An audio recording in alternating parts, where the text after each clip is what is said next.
Hello, this is James in the Band of Fire, Chapter 11, Helia Comes to Wildlife Studies. As he walked thinking, his mind faded to black, and then he was again in the past, but not like when traveling with Master Juliana, but seemed to be in a memory, or maybe it was actually reading a mind. That's it.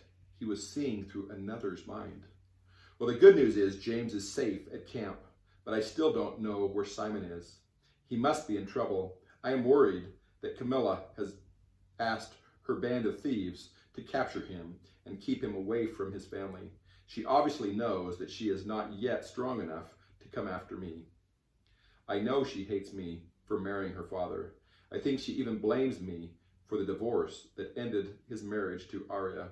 But I didn't really know Arya or Simon when they were married. Neither was assigned to protect me and my family at that time. I was being protected by others, including my dear friend, Amy Bell. I truly love that woman. As she thought, she remembered years before, what seemed like many years ago now, when Amy was explaining to her about the new Titan that was assigned to be head of her protection.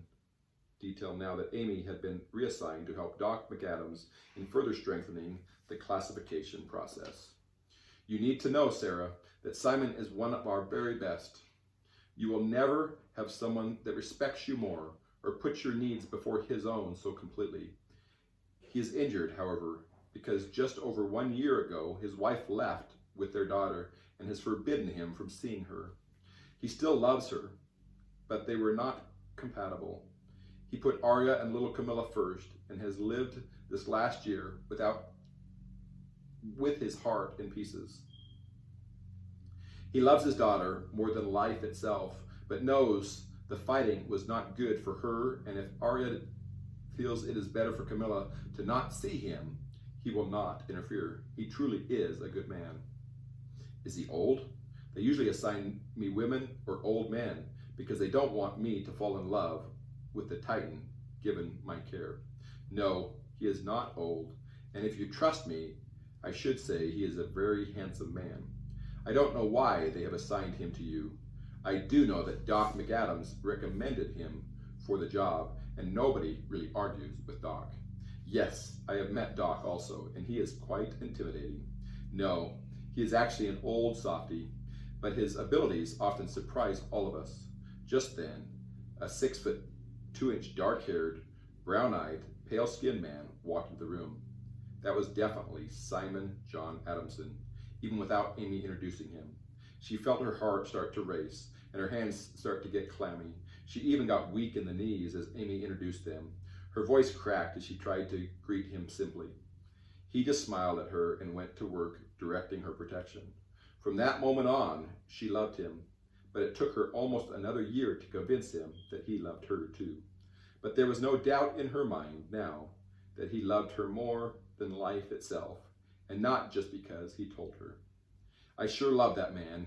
He has always made me feel more special than anyone ever has. He holds me up as a princess, a queen, and the greatest gift in his life. His amazing abilities are coveted by many, but he has told me time and time again that he would give it all up if that was required to stay with me. I have felt that love and know that he means it. With that, she started to relax, and the vision faded back to reality. When James finally noticed where they were headed, he was walking into his tent to a very excited Helia, who knew it was now her turn to attend class. This was actually the first real class on wildlife studies, and they would be getting additional information on zoonophonia, so they were supposed to bring their animal companions. Helia was obviously excited to be getting out of the tent for once, because since coming to camp, she only was able to sneak out once in a while at nighttime for a flight. James had decided earlier today that with or without this class, Helia needed to be allowed to roam more freely. He figured he would ask Master Doc McAdams at Orientopathy class today if that was possible. As James walked out of his tent with Helia, Michael joined him with Fenwick on his right arm, and the girls came walking out of their tents on the other side of the path. Helia was the largest of the birds James could see. and also the only phoenix. Fenwick, Michael's beautiful brown falcon, was also full grown. Becca was holding Tom, her green and black tortoise, and Carrie was walking with a large wolf dog at her heels that James knew was Jack. As they walked away from the tents, James turned and waved to Jock and thanked him for doing his job. Jock appeared to almost smile as he roamed the path. The walk to class was relatively quick, with Helia on his shoulder. He was excited to see what they would learn in wildlife studies. He had looked through the book and was interested to know what they would be teaching any, like Becca, without the ability to talk to animals. Besides, he was sure he would learn so much more about how to talk with the animals in even one class. He was also interested in meeting Amber Filtz-Bard. Ever since his dream about the Order of the Kraken, Becca seemed to sense that he was thinking and quickened her step to walk next to him. I think we may need to wait till the end of class to ask her about her nephew, she said as she drew close to him. I am debating whether we ask her at all right now, or if we find her later when we have more time. That may be a better idea. My concern is that she may not want to talk about him at all. At that, they were both quiet for the final 100 yards to class. As they entered the clearing, many students and many animals were present. It appeared that all of the first-year students were there, and James noticed every animal from a small skunk belonging to Emma, a large raccoon belonging to Ryan, to a white and gray goat belonging to Lizzie. There were also frogs, toads, eagles, owls, cats, dogs, and a gray rat. But once again, there was no teacher. James was starting to get used to the teachers making a grand entrance. As they waited, James was not disappointed as Master Amber flew into class on the back of a snow-white unicorn with Pegasus wings. It was a beautiful animal which landed without a sound on the hard dirt ground just behind the fire pit at the front of the class. The classroom was at the edge of the large forest and was partially shaded by large trees, but was otherwise similar to many of the other fire pit classrooms they had become accustomed to. Only a couple classes were not held outside, but this was the most wilderness-like location yet. James assumed it was to add to the instruction on wildlife studies. Master Amber, a tall, slender woman with bright green eyes and long blonde hair reaching down to her waist, dismounted from her steed and started to walk around the class, admiring all the animals.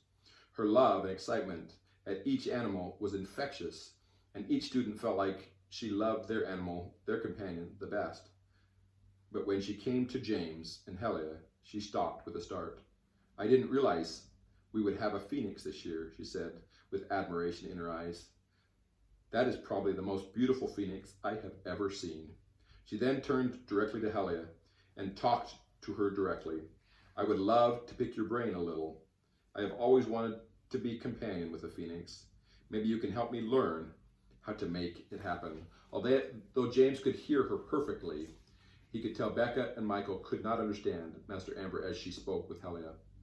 What did she say as she sang to Helia? Were you able to understand her? Phoenix song is so beautiful, even when spoken by a human. Becca looked at Master Amber with admiration and stepped forward to show her Tom. What a beautiful tortoise. Now you need to know that a green and black shell like this indicates a special ability to speak telepathically to his companion. Has he spoken to you? Tom has not actually spoken to me, she said hesitantly, but I haven't tried because I am not a xenophonic. But you are a telepath. Yes. Then think what you would like to say and Tom will understand you. Becca's face turned red and turned back to her tortoise. James, surprised at her blushing, turned to Becca and saw her start to bounce with excitement. James smiled and knew Becca would be in absolute heaven with this new information, especially since James had not even heard Tom speak since Becca purchased him.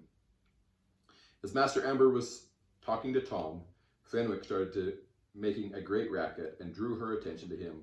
Oh, my beautiful bird, You like attention, do you? Fenwick immediately grew silent and straightened up to his full height on Michael's right arm. Michael also seemed to stand more erect.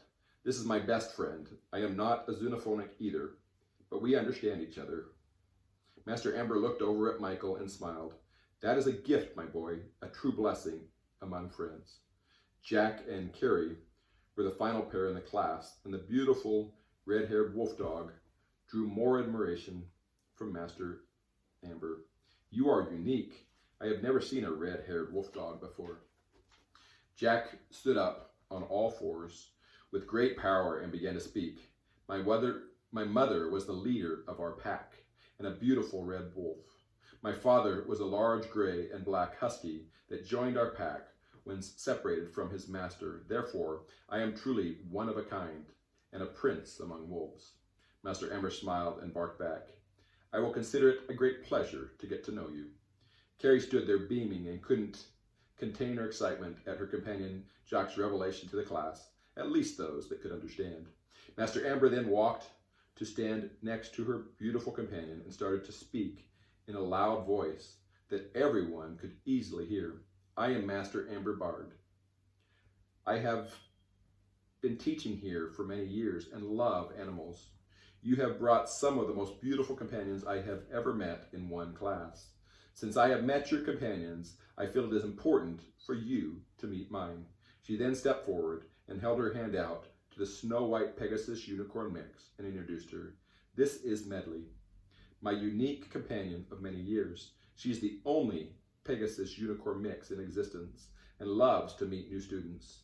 As we go through the summer, I recommend you all try to meet her and even speak with her if you can. Unlike the unicorn or Pegasus separate, this combination allows her to speak directly to your mind and even read your mind. To speak with her, you will not need telepathy or xenophonia. Her knowledge and skills may be of great value to you as a Titan. Medley then bent her front legs in a bow and began to speak. Young Titan friend, may wisdom come from deep within to help you stand as Titan strong. James looked at Becca, who had obviously also heard Medley speak in her mind, but she didn't seem to understand any better than James did.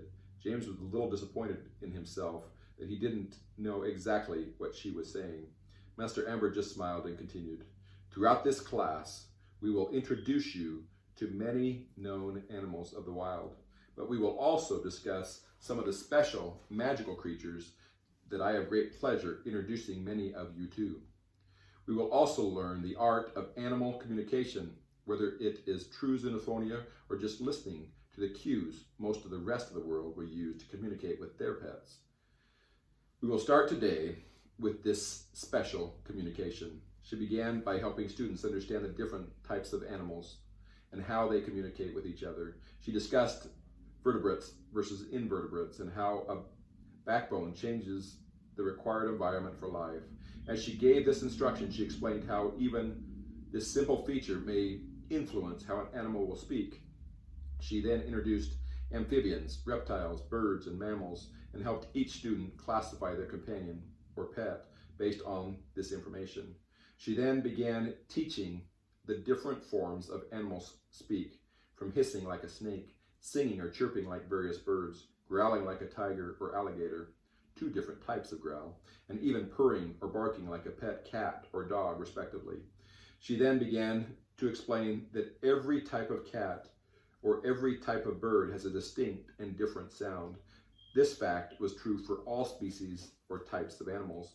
Only the most developed xenophonic will understand and speak with all animals. Some may have particular species or types of animals they are most effective speaking with, just like learning English, for example. But as they develop, they will gain the ability to talk with any animal in the animal's native tongue.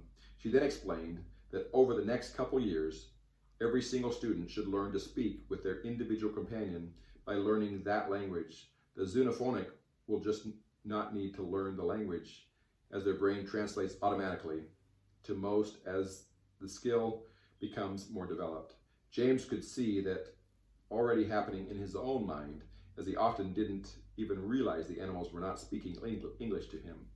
The class continued for a quick 2 hours, and then the students were released to return with their companion back to the tents before attending the next class of the day, Orientopathy, with Master Doc McAdams. Becca, Michael, and Carrie returned to the tent with their companion, but Helia flew off without James so that he could hurry ahead to visit with Master Doc McAdams before class. He had some questions for him, and he was hoping he could get some answers before the other students arrived. As James walked into the cave ready for class, Master Doc McAdams was already there and looked up with a smile to answer his questions. You want to know about Percival Owens and the connection to your family? That is a question best asked your mother, for she can give you more complete information than can I.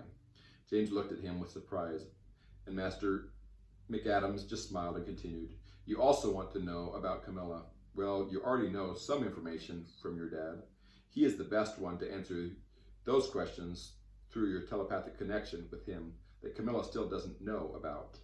Do what you can to strengthen that connection, and you will give us significantly more information on Camilla and the Order of the Kraken.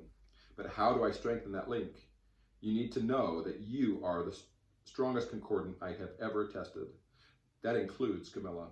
But you don't have any confidence in your own abilities. You are still trying to convince yourself, since everyone else sees it and knows it to be true, that you are concordant. Master Doc McAdams then started another story. I once knew a young man that was born with the umbilical cord around his neck. He was diagnosed at an early age with mild cerebral palsy, a disease that will often limit body movements and muscle coordination. In his case, it was an impairment of muscle function, not a complete loss of function or strength. He struggled to crawl and was very slow to learn to walk until a later date because of the rigidity of his muscle motion in his legs. As he walked, his knees would remain bent towards each other, and he would twist his hips and shoulders to the front to propel the legs forward. Often it looked like he was spinning his entire body. But over time, with practice, the momentum of his upper body would propel the appropriate leg forward, allowing motion. That motion became a slow, labored walk when he was 4 years old. But this boy was not happy with any limitations. In fact, he wanted to run like the other kids in the neighborhood. He therefore worked day and night with the help of his parents to walk faster and faster until he was able to slowly jog. By age 10, he could run, but not very quickly. By age 12, he was running down the street and could be seen running with friends on the football field while playing a pickup game. Because of the twisting required to run, he was often very difficult to defend in flag football, and many wanted him on their team at recess. But even that was insufficient. When he entered high school, he was interested in competing in sports. He decided to work harder on running and wanted to run cross country. I'm not going to tell you that he won state or even that he became the fastest on his team. In fact, often he was near the back of the pack in races. He did, however, compete varsity cross country his junior and senior seasons because of his diligence and hard work. He actually improved his time every race he ran, from joining the team as a freshman until his final race as a senior. He got better because he believed, his parents believed, and he was not afraid to work. He had to work harder than most everyone else that would finish in front of him, but he worked, and that was the secret. After a short pause to let the message sink in, Master McAdams continued, Are you willing to work? Will you improve in all your skills every day, whether you have class in that skill or not? It really comes down to you. What are you willing to do? On that note, Master Doc McAdams stood up, and Felicity flew to his shoulder and began to sing. The power of a man is known, not by what he does when he's grown. The power of a man is true only when he's willing hard work to do.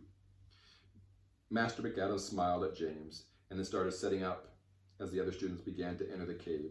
James was not sure he was ready for class because he had so much to think about. Couldn't Master McAdams just tell him a simpler way? Is it all just based on hard work? He walked over to Becca, having forgotten his other questions for Master McAdams, and sat down on the wooden bench, silently waiting for class to start. Becca was excitedly talking about the next class, the art of communication, but James wasn't really listening.